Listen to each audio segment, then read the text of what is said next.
कोणत्याही कामामध्ये म्हणावा असं यश येत नसेल तर तुम्ही काय करायचे, गणपती बाप्पांचं अथर्व शीर्ष किमान 21 वेळा एका बसणीत तुम्ही म्हणायचे किंवा ऐकायचे.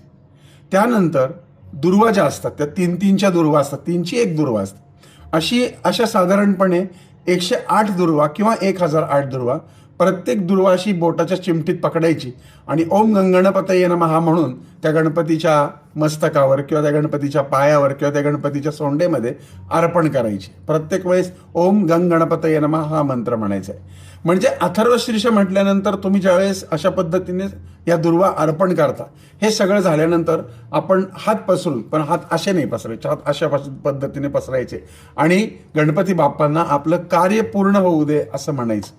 निश्चितच तुमचं कार्य जर का फार असं भव्य दिव्य नसेल, लगेच होण्यासारखं असेल, तर ते लवकर पूर्ण होईल. हा तुम्हाला अनुभव आला की पुन्हा एकदा अशाच पद्धतीने गणपती अथर्व शीर्ष 21 वेळा म्हणून पुन्हा दुर्वा अर्पण कराव्यात. काम तुमचं नक्की होईल.